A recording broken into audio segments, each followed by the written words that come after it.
que en el cual decía, había que hacer las reformas. De hecho, habían que hacer reforma económica.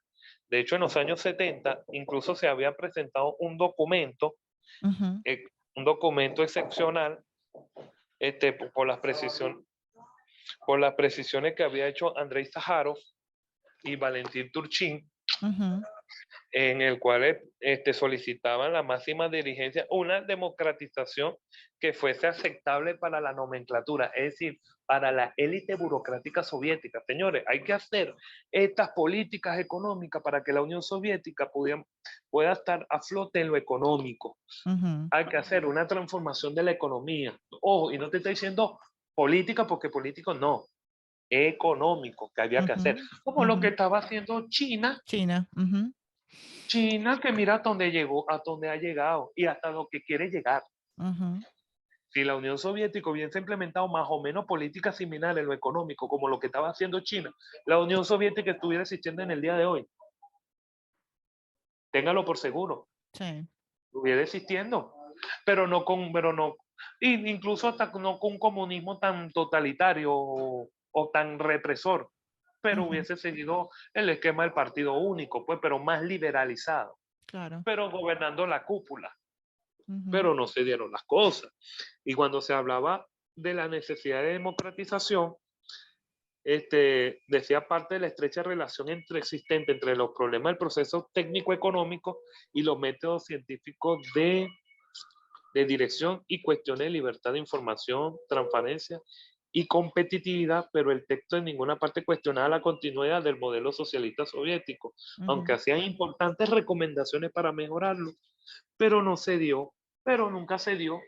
Sencillamente lo descartaban porque los sectores conservadores, vamos a decir, lo de la línea dura, no Ujú. querían, no querían cambio.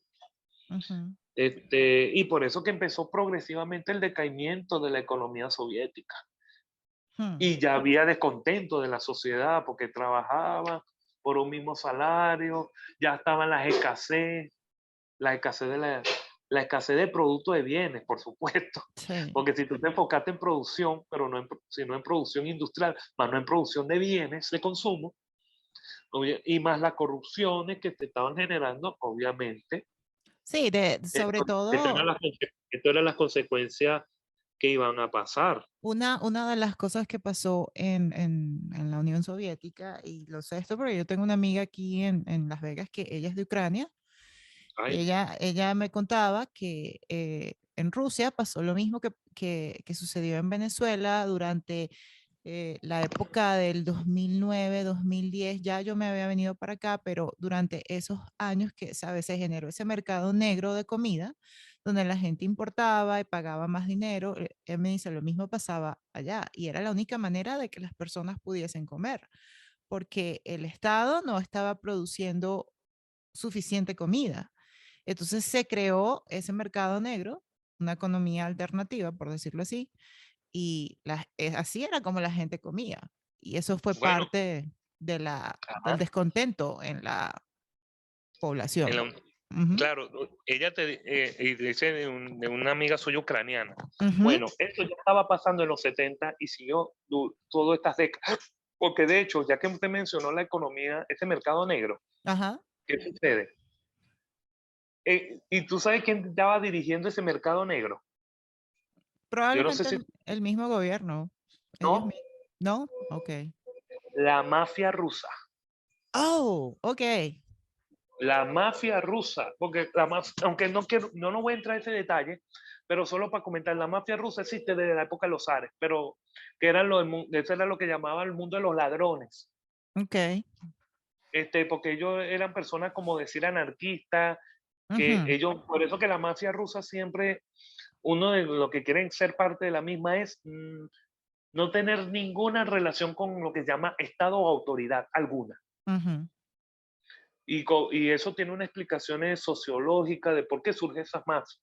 Y eso Ujú. existió durante la revolución bolchevique. De hecho, en la época de Lenin estuvo a punto de exterminarlo, no se dio, pero Ujú. tuvo a esto, con Stalin igualmente, pero después, y ellos después siguieron.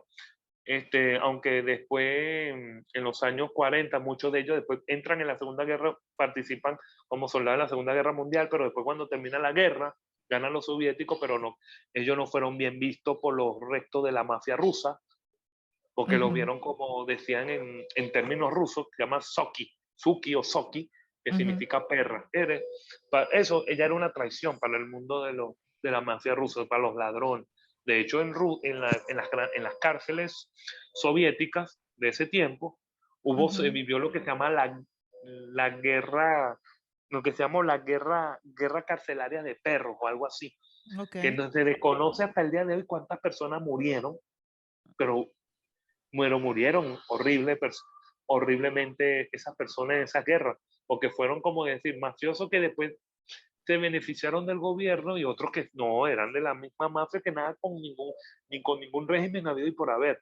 ujú, Pero esta generación, la vieja generación de la mafia rusa, murieron en esas cárceles y lo que surgieron después, cuando salieron en libertad, luego de la muerte de Stalin, ya era otra generación ujú, que ya no estaban que estaban alejados del viejo mundo de la mafia, y ellos empezaron a penetrarse vamos a decir, en algunos elementos del Estado soviético, ujú, y por medio de la corrupción, concho, ante las necesidades, ellos eran los que empezaron a vender, crear negocios como pequeños ujú. emprendimientos, que tú podías producir tu comida la que tú quieras, pero iban a ser más caras. Claro.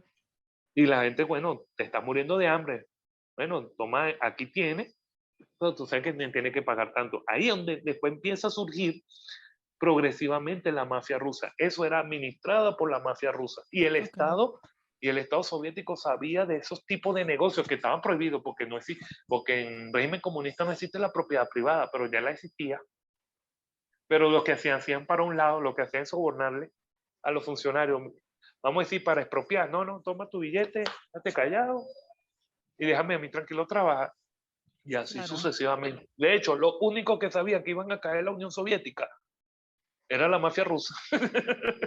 Ni analista Mm, político, ni analista político, ni analista internacional, no. Lo único que sabía que esto se iba a demoronar era la mafia rusa. mm, Y eso fue, y lo que te comentó su amiga la ucraniana está en lo cierto. Lo ujú. que no sé si te había dicho que ese detalle, esa administración de esos pequeños negocios de alimentos era de la mafia. Y Sí. y Ya. otra cosa para tener una idea, y aparte que la sociedad soviética estaba comiendo cable, Ujú. pero la élite compraban comidas de lujo y viene consumos de lujo. Ellos tenían sus mercados aparte Ujú, de productos de Occidente ujú. y, Más o menos y lo que está cuando murió sucediendo en Venezuela con los, Venezuela, ¿cómo se con los llama? Con los, enchufados, con los ¿cómo, enchufados, cómo se llaman los los establecimientos estos que, los bodegones, bodegones? Exacto. bodegones y entre otras cosas. Ujú, Bueno, eso es algo parecido, pero la ujú, diferencia es que son gente vinculada al gobierno. ujú, Pero lo de los negocios no eran con el gobierno, sino con lo de la mafia. ujú, Y aparte, cuando Brezhnev muere, tenía 9 carros Mercedes-Benz de lujo. mm. Cuando muere Leónidas Brezhnev. O sea, para que vean los niveles atroz de corrupción. Y de Sí. hecho, la corrupción de la Unión Soviética se vio más fuerte fue con el gobierno de Brezhnev. Y la corrupción era tan descarada que ya era tan normal la corrupción de la misma. Ujú, Y de hecho, cuando uno ve la caída de la producción nacional, la producción nacional de la Unión Soviética, la bajada era abismal.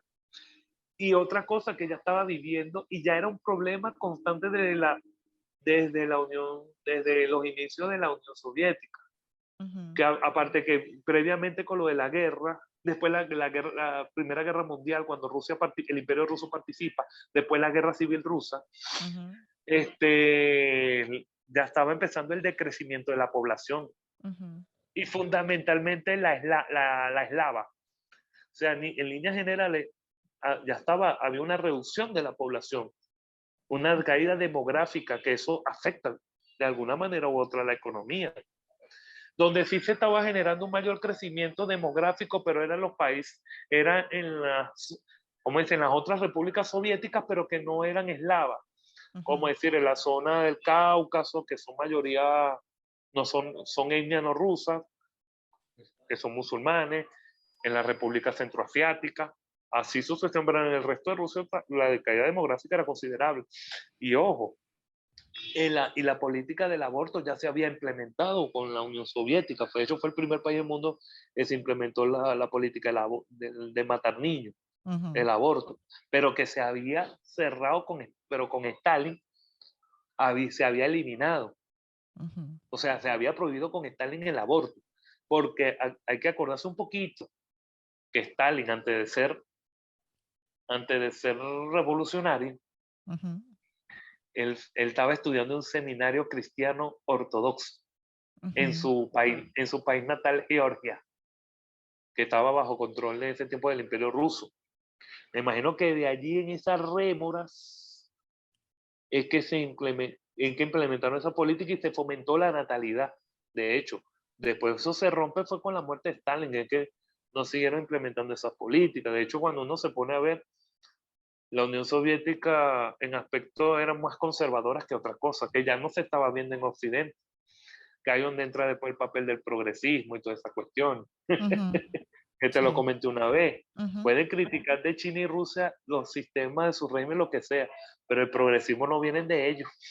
No, es cierto. Por eso pueden decir lo que sea. Ahora, lo que te quería comentar.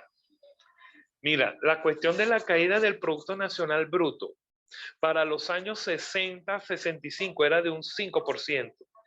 No la caída, sino era de un 5% para esos años, pero para partir del año 80 era 1,4%.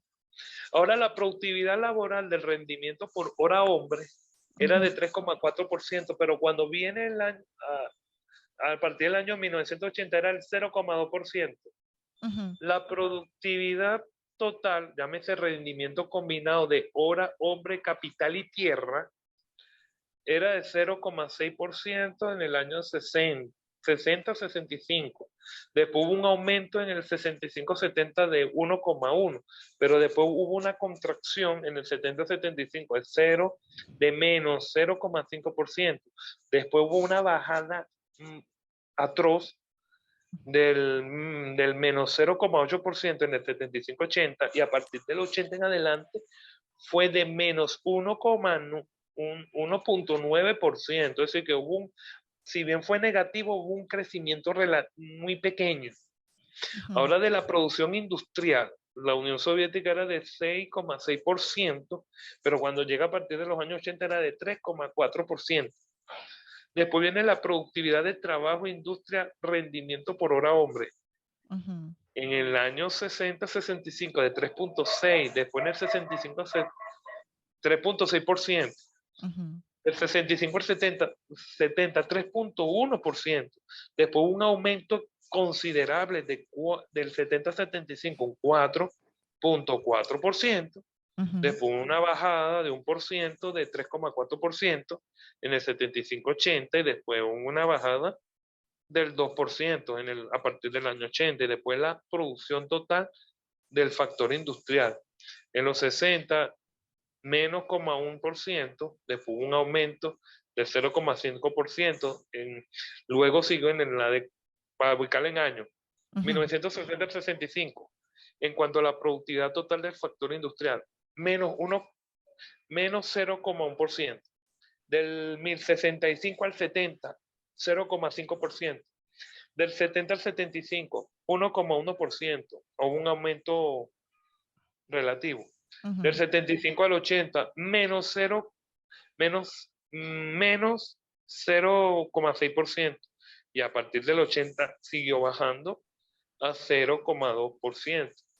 Y si ahí se tiene en cuenta todo ese factor del factor de crecimiento de la productividad de la economía de la Unión Soviética, se tenía que era a la adecuación y permitir la incorporación para la producción de nuevas tecnologías, cosa que no se usó y no se aplicó en este caso. Por eso que progresivamente ya la Unión Soviética ya estaba, ya estaban en este caso, ya tenía toda esta serie de problemas que se estaba generando en su economía que no se corrigió lamentablemente.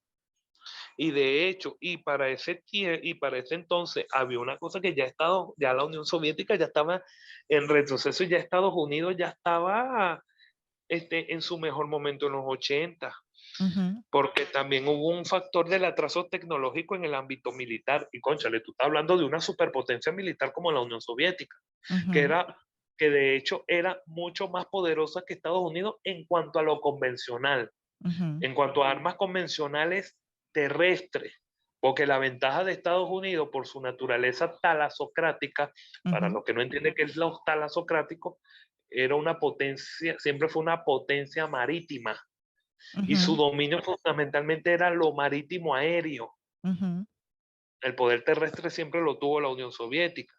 Y de hecho, que es lo que ya estaba, y ya se mostraban síntomas de atraso en lo tecnológico en el ámbito militar, que de hecho para ese tiempo estaba el jefe de Estado Mayor de la Unión Soviética, que era el mariscal Nikolai Orgakov. Él de ujú, hecho, él de hecho clamó por un sustancial incremento del gasto de defensa, que eso siempre fue una constante durante la existencia de la Unión Soviética, la producción de armamento y el aumento del gasto de defensa. ujú, Obviamente con el fin de reducir el gap que se venía produciendo con Estados Unidos, es decir, porque ya se estaba dando en los años 80, ujú, que eso fue lo que transformó la parte militar, lo que llamó la revolución en asuntos militares, que ahí es donde Estados Unidos, que es donde también te va a derrotar en otras áreas, que es lo que se implementó con lo de la guerra de la galaxia con Reagan. ujú, Mucho eso, ahí fue, donde fue un furgonal de dinero que invirtió Estados Unidos para el desarrollo de armamento, pero que incluso implicaba ya el dominio del espacio sideral, lo que se llaman los espacios ultraterrestres. ujú, Y ahí es donde ya la Unión Soviética intentó siguiendo gastos de armamento para producir armas más modernas, pero cuando se estaba viendo en la práctica todas estas chatarras, lo que ellos producieron terminaron siendo chatarras. Cuando en los 70, la guerra de Yom Kippur, sus tanques 72 no pudieron contra los tanques Merkavah israelíes. ujú, Y, eso fue por ponerte un ejemplo. Y en la guerra del Golfo, y ujú, en la primera guerra del Golfo, cuando Estados Unidos saca a las tropas iraquíes del territorio de Kuwait, que había invadido Irak de San Hussein, ujú, y ellos tenían armamento soviético para tirar el techo. Y, y los tanques iraquíes fueron totalmente destruidos con los tanques Abrams modernos. sí, Eso es por poner un ejemplo. Ya la Unión, y en la guerra de Afganistán, cuando los Estados Unidos crean los famosos misiles Stinger que derriban a los aviones de combate, helicópteros soviéticos, que eso fue una sangría de dineral que se gastó, pero que se perdió realmente. ujú, Que de hecho la Unión Soviética se gastó no sé cuántos, 10.000 aproximadamente, y que si no estar equivocado, más de 10.000 millones de dólares wow, durante la guerra afgano-soviética. Estados Unidos no invirtió ni siquiera ni la mitad de ese presupuesto, ni mucho menos, porque de hecho lo más que costaba un misil Stinger eran $40.000. ujú, Y, no se, y se produjeron, pero no se produjeron en grandes cantidades. Y eso fue lo suficiente para derrotar aéreamente a la aviación soviética. ujú, Que por cierto, otras razones, que es lo que te va a empezar a permitir la debacle de la Unión Soviética, es la guerra de Afganistán. Y a su vez ya se estaba generando problemas dentro del espacio del satélite soviético, como el caso de Polonia, Movimiento Solidaridad. Ya estaban los descontentos dentro del espacio soviético de las sociedades que no querían seguir con este régimen, con este sistema soviético, y querían tener sus libertades. O sea, ya había una serie de problemas que se estaban generando dentro de la órbita soviética. Ujú. Viene además el desastre de Chernóbil, el desastre nuclear de Chernóbil. Ujú. Eso todavía te demuestra la incapacidad que tenían los soviéticos en ese momento Ujú. para tratar ese problema, y el factor de la falta de tecnología, que ellos no tuvieron, ellos de alguna manera u otra no tuvieron a la altura, eh, no tuvieron a la altura de la Unión Soviética ante los Tecnológicos. nuevos avances Ujú. tecnológicos que se estaba viendo. Y que por cierto, y en este momento, este, mm, y eso ya se estaba detectando que, mira, tarde o temprano, que si no se hacían las reformas necesarias en la Unión Soviética, bueno, estaba la amenaza de un colapso. Porque, o sea, ya el mismo sistema se está colapsando, pero no habían permitido, pero la vieja élite no querían permitir que se aperturara la economía, los nuevos avances de la tecnología, porque Ujú. no, sencillamente, el único que se dio cuenta, a pesar que era de la vieja élite, que se tenía que hacerse reforma fue cuando el que fue un secretario general de la Unión Soviética, aunque no duró por mucho tiempo, luego de la muerte de Brezhnev, fue Yuri Ujú. Andropov, Ujú. que duró por más de 20 años como jefe de la KGB, del Ujú. Servicio Secreto Ruso, que por cierto él fue que de alguna manera u otra apadrinó a Mikhail Gorbachev. Ujú. Después siguió todavía uno más retrógrado dentro de la élite conservadora soviética ortodoxa, que fue Konstantin Chernenko, porque que ese murió también era muy viejo, por cierto, cuando llegó al poder, Ujú. también muere. Entonces, luego es que se toma la decisión de que llegase al poder Mikhail Gorbachev, para que de alguna manera u otra se hicieran los cambios necesarios que se tenían en la Unión Soviética, y a entender las problemáticas que se está presentando, que él ya mismo sabía, pero desde mi punto de vista, y que Ujú. mucha gente, él no vino, que mucha gente hay que tener en cuenta, Mikhail Gorbachev no estaba interesado en acabar el comunismo. Es lo que hablaba del socialismo con un nuevo rostro humano, un nuevo Ujú. pensamiento, pero que también había que hacer transformaciones económicas porque se meritaba mayor fomento en la tecnología, en inversiones, incluso inversiones de gente de otros países, inversiones extranjeras que pudiese darse en la Unión Soviética. Ujú. Pero lamentablemente cuando él empezó a implementar dichas políticas ya era tarde. De hecho, que eso fue en las políticas que llaman la perestroika. Ujú. Y la glasnost, que significa mayor transparencia de la información, de la libertad de prensa y todo, toda esa política que se tenían que implementarse en este caso. Sí. Es allí donde ya en ese momento, ya, mira, ya, ya era mucho problema que estaba viéndose la Unión Soviética al interno.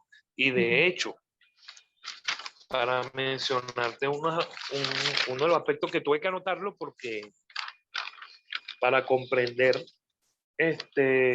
para comprender cuáles fueron desde mi perspectiva, los cuatro aspectos que de manera cronológica te conllevó a la caída de la disolución de la Unión Soviética. Ujú.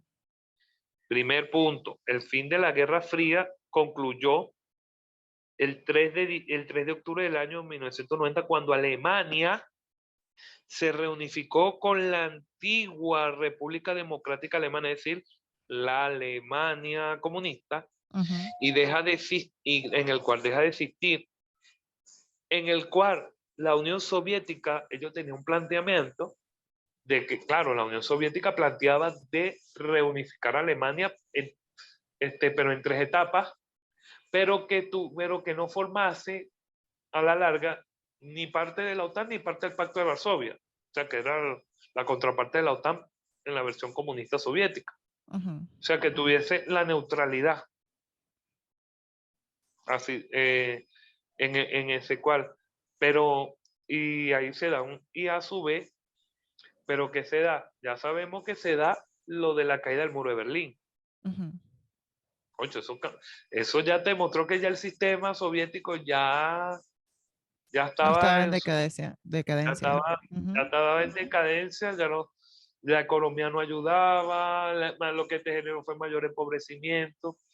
Eso fue un punto culme. También en Polonia, concho, también ya en Polonia lo del movimiento Solidaridad, de que de que un sindicato independiente,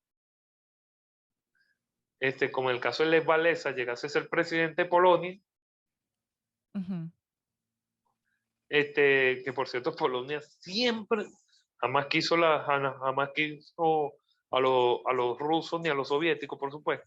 Ujú. Eso ya te está. Y también otra serie de cadenas que se fueron desencadenando. Claro. Y de hecho, y con esa unificación de Alemania se da un aspecto importante. Se da la primera expansión de la OTAN. Ok. ¿Cuándo se da la primera expansión? Al tú unificar, la, la Alemania occidental se unifica con la Alemania comunista, ahí se da la primera expansión de la OTAN. Porque había una de las cosas que ya yo voy a comentar más adelante. Más adelante voy a comentar ese aspecto. El 21 de noviembre del año 90, Ujú. la Unión Soviética y Estados Unidos, junto con otros 30 estados participantes para la seguridad y la cooperación en Europa, ratificaron la Carta de París, un documento en que puso fin a la era de la confrontación y de la división, o sea, el final de la Guerra Fría. Ujú. Sentaban las bases para regular las relaciones internacionales tras la pugna entre ambos actores preeminentes. El 16 de enero de 1991, la Guerra Fría deja de existir, ya que para ese día una coalición de 30 países liderados por la ONU y por la ONU, por Estados Unidos, iniciaba con autorización del Consejo de Seguridad de la ONU, incluso con apoyo todavía de la Unión Soviética, el ataque a las tropas iraquíes que habían invadido Kuwait. O sea, Ujú. o sea, y eso estaba Mijail Gorbachev ya por allí, ya estaba, ya con eso te mostró, ya no seguían ese conflicto. Y de hecho, ya la Unión Soviética ya estaba vamos a decir, en retirada más que estratégica, retirada geopolítica. Y cuarto, el 1 de julio del año de 1991 desaparece el Pacto de Varsovia, Tratado de Amistad, Cooperación, que también se le conocía como el Tratado de Amistad, Cooperación y Asistencia Mutua, aunque ni siquiera la URSS no exigió a Estados Unidos de manera firme la desaparición de la OTAN. ¿A qué quiero llegar con esto? Ya se estaban dando, obviamente que se desaparece la OTAN, la Comisión Económica, de Cooperación Económica de los países de la órbita soviética, que era la Comecon, se Ujú. desaparece el Pacto de Varsovia, pero, y que si bien ya se sabe que Estados Unidos fue la vencedora de la Guerra Fría Ujú. por la disolución.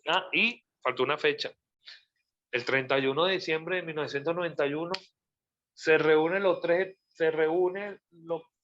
propiamente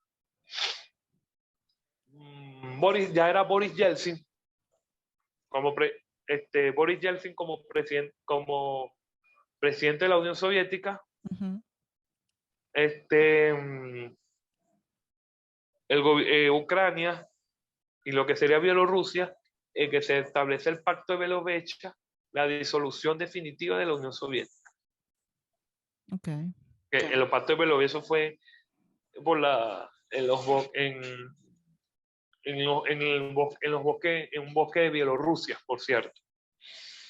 Entonces, pero ¿qué sucede? Y en ese aspecto sucede un aspecto.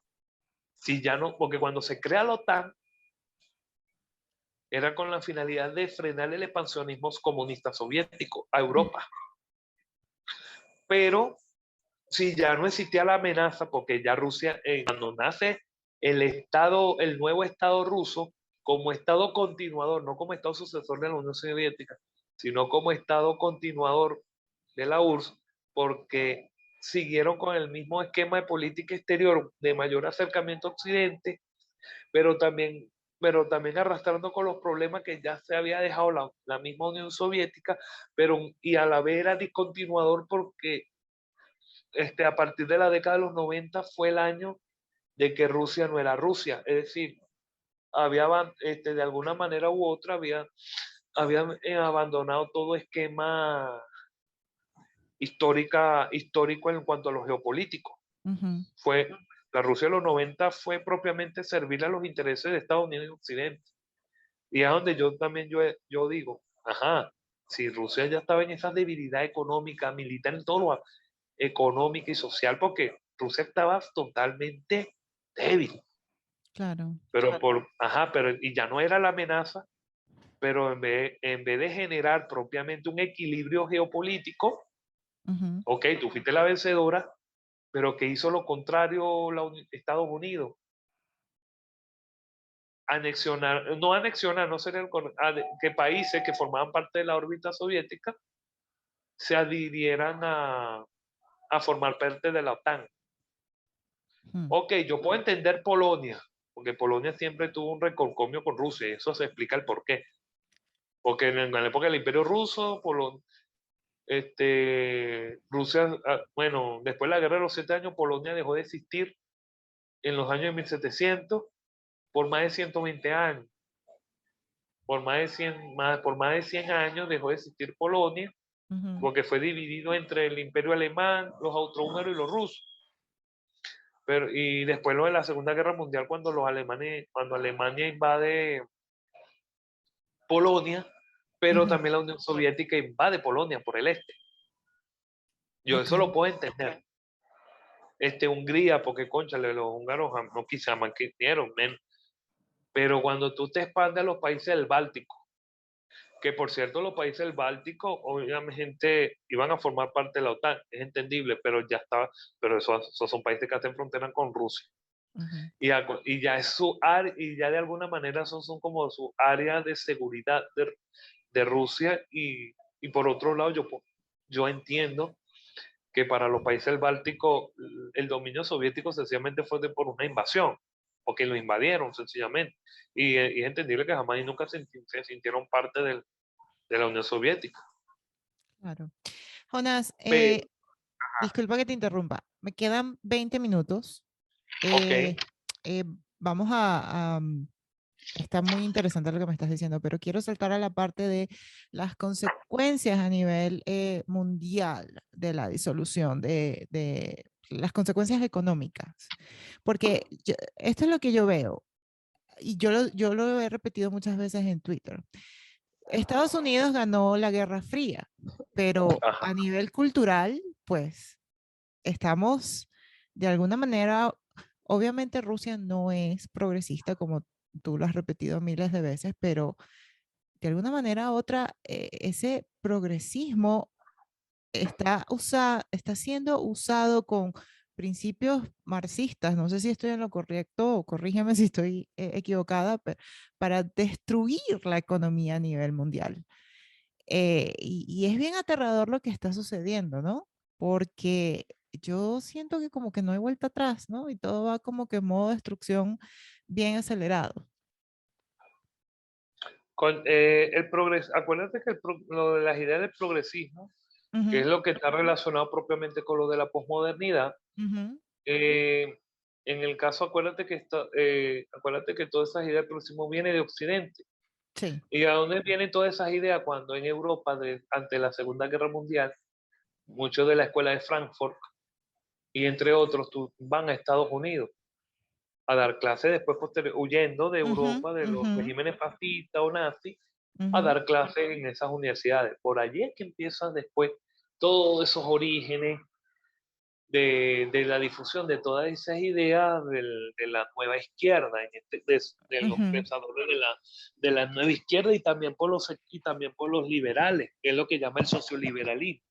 que Ujú, eso es que también parte del progresismo de la idea liberal.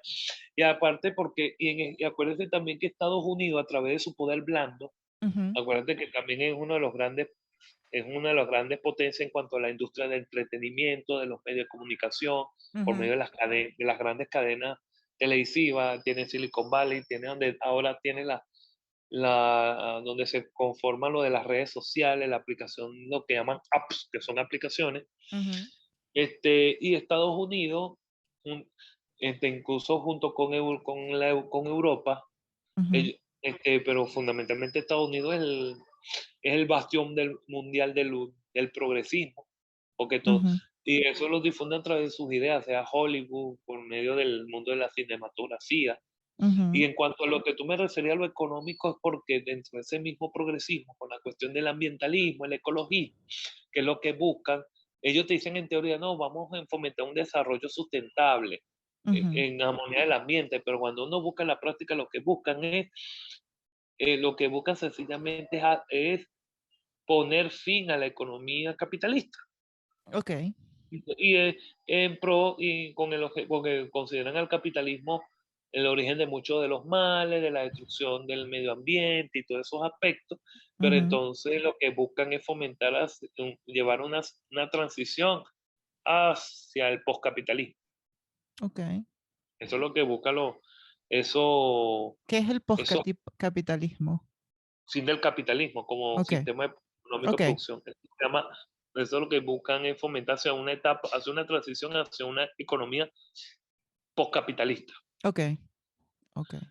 Este, y en lo que usted me decía también, aparte del aspecto de la Unión Soviética, el impacto que tuvo la Ujú, caída de la...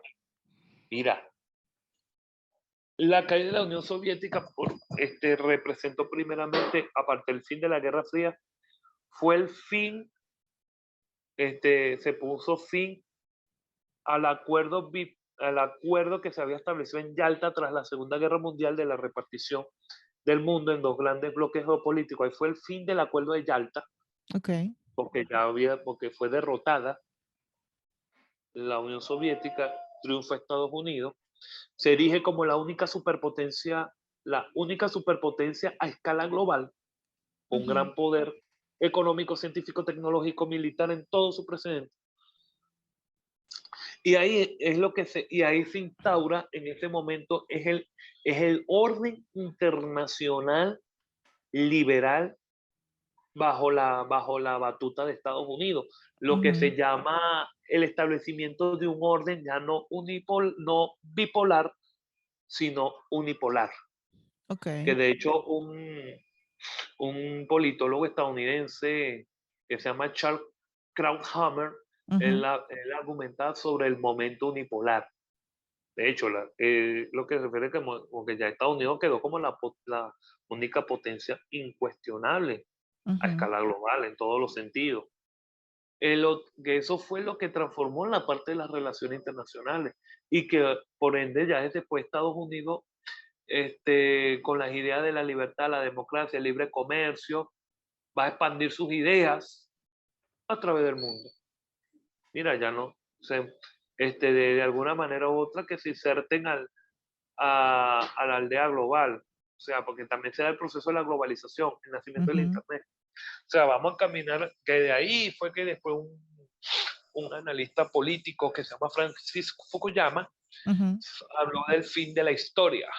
Bueno, ya no, todas las ideologías fracasaron, la que triunfó fue la democracia liberal y la economía libre de mercado, en el cual ya de ahí en adelante eso era lo que iba a predominar, iban llegando a una sociedad de mayor armonía en todo este estado, pero eso fue un análisis demasiado apresurado que él hizo, porque la realidad jamás se dio así, propiamente como lo que él planteaba Francisco Fukuyama, ujú. que eso se lo refuta uno de los grandes intelectuales, como Samuel Huntington, que dijo, no, el mundo no va hacia eso, y no necesariamente porque haya triunfado Estados Unidos, el mundo va a ser propiamente siguiendo el modelo democrático, liberal, con ¿Tú no respecto a los crees, derechos tú no crees, humanos, y tú eso no crees no que fue así. Pues. tú no crees que se refería a nivel cultural? Porque Eso es lo que estamos viendo prácticamente ahorita. No, pero también político. Ok. Eso también era a nivel político. Ujú, En este caso, de hecho, y en el ámbito geopolítico, bueno, para la Unión Soviética, y eso, concho, que tú estabas hablando primero que fue una superpotencia que se cayó en menos de un día. sí. Prácticamente en 24 horas dejó de existir. Ujú, Y el desastre geopolítico que representó, no, eso no tiene ningún parangón en la historia universal de una potencia, de una superpotencia o un imperio, si lo queremos verlo así, haya caído, que abarcaba prácticamente más del sexta parte de la Tierra, ujú, que llegaste hasta África y América, tu influencia, quedaste en nada ujú, y perdiste territorios. Aparte que perdiste territorio, más de 25 millones de rusos quedaron viviendo fuera de Rusia. Y por otro, y eso, mira, eso representó una catástrofe geopolítica sin precedentes. De hecho, Putin lo dijo. La caída de la Unión Soviética fue la mayor catástrofe geopolítica del siglo XX, y tiene razón. ujú, Porque, concho, viendo la tradición expansionista y de su vocación geopolítica que siempre tuvo Rusia desde la época de los zares, para que llegase a esos niveles de ostracismo, eso hay que, la verdad, eso nadie se lo imaginaba, nadie, ni claro. los grandes analistas en ninguna índole. Después te generó una serie de consecuencias de que, bueno, en Estados Unidos siempre quiso para evitar que no resurgiera una Rusia de nuevo, había que seguir expandiéndose hacia las áreas de influencia rusa, en lo que ya sería propiamente el espacio postsoviético, porque también la caída de la Unión Soviética te generó una serie de problemas en el antiguo espacio soviético, con los problemas de Ucrania, por un lado, de un país escindido que culturalmente está dividida en dos, y que en el cual para Rusia Ucrania es vital, geopolíticamente hablando y estratégicamente, porque aparte que Ucrania tiene las mayores gasoductos y el gasoducto que suministra de gas a Europa.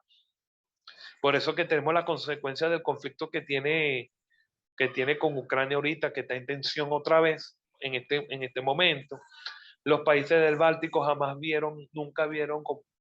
nunca vieron a la Unión Soviética con buenos ojos, y menos porque ellos se sintieron invadidos.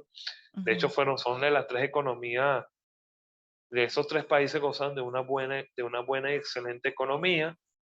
Ellos de una vez formaron parte de la OTAN, de una vez. ujú, Los conflictos que después se generaron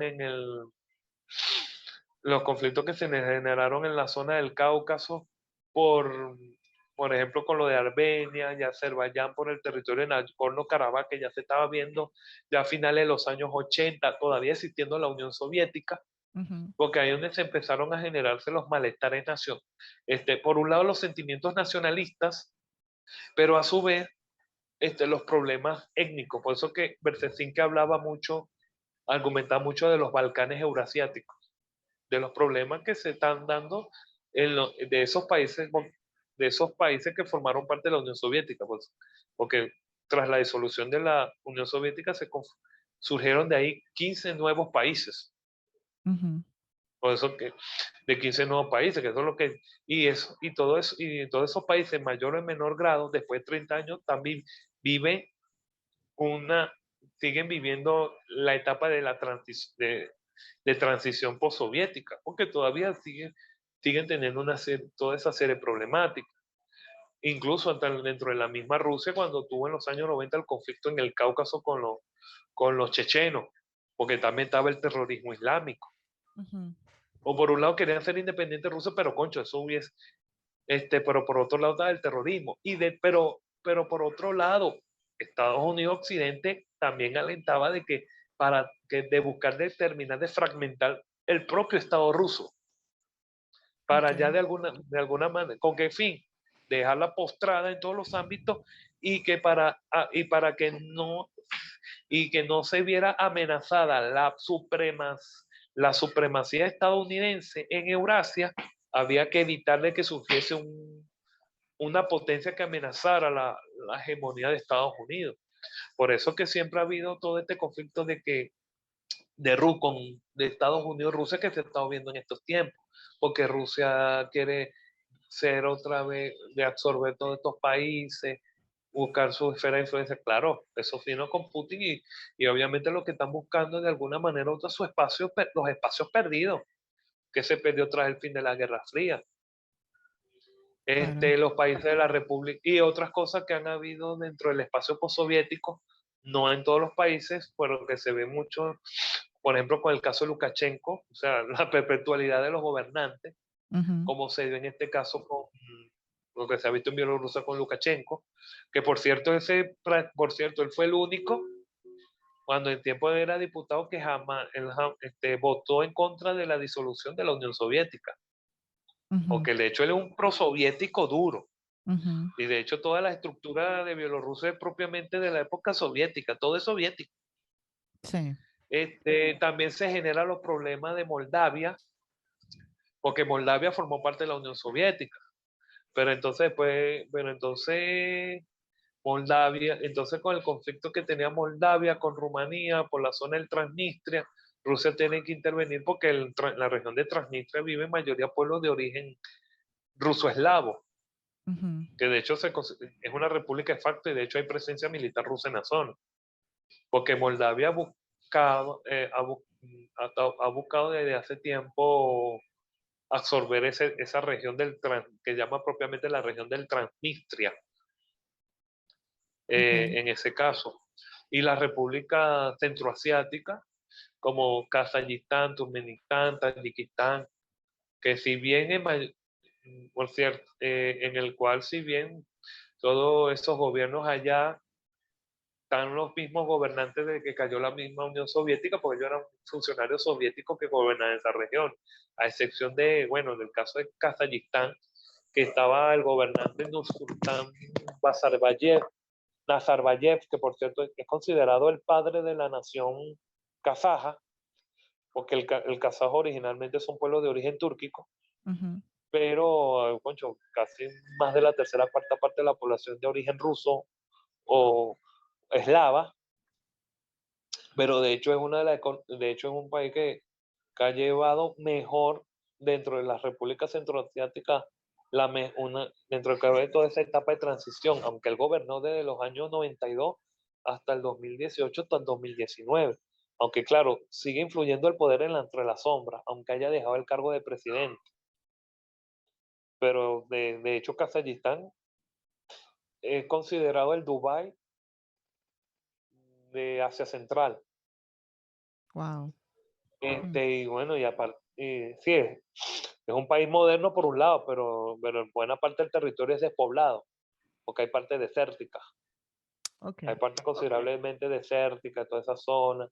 Y bueno, y hay que tener que también hay esos tipos de gobernantes, como por ejemplo donde está Uzbekistán, que es el país más aislado del mundo, Ujú. pero está un gobernante que, coño, desde prácticamente como él es Dios en la tierra, pues es un gobierno muy autoritario, un gobierno muy autoritario que el que está en Uzbekistán en este caso, y toda esa problemática que han generado en lo étnico, también que ha vivido en esas zonas de las repúblicas centroasiáticas, pero también hay que tener la importancia que representa con el factor petróleo, gas, minerales que hay en las regiones eurasiáticas en este caso.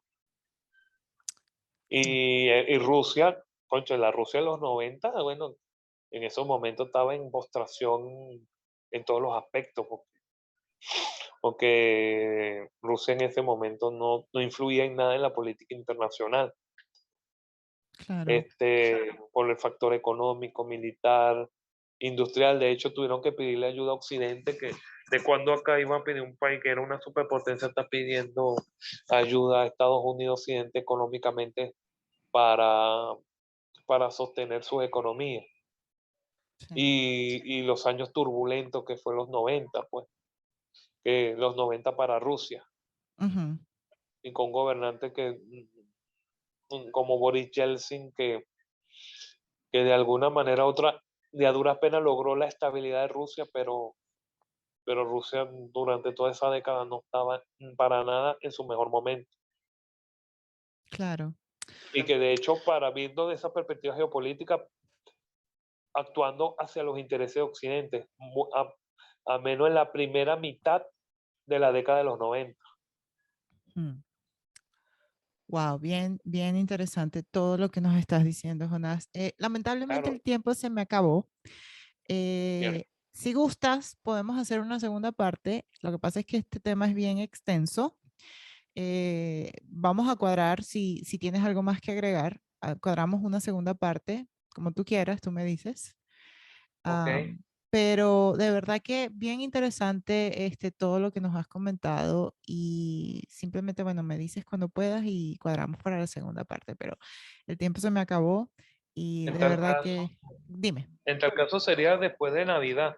Exacto, sí, después de Navidad, porque yo hasta hoy puedo. Ya lo haríamos como para enero para continuar con la segunda parte de esta entrevista y pues que la gente sepa más sobre tus increíbles conocimientos sobre este tema tan importante. Sí, así es. Ok. De verdad no es fácil. Es que este tema es largo Ujú, y hay otros aspectos que de alguna manera tuve que dejarlo de largo, pero claro, ujú. tuve que mencionar los aspectos más relevantes de la misma. Ok, ok. Bueno, tus redes sociales, Jonás, para la gente que quiera seguirte. Bueno, para los interesados que me quieran seguirme, la red social que realmente yo uso es Twitter y Ujú, me pueden buscar con el nombre de @jonaspatriota2, ok. número 2. De todas maneras, yo voy a dejar el link de su cuenta de Twitter para que sea más fácil, para que nada más le den clic y lo consigan. Muchas gracias, Jonás, por tu tiempo y espero con ansias la segunda parte de esta entrevista. Cuídate mucho y nos vemos en la próxima.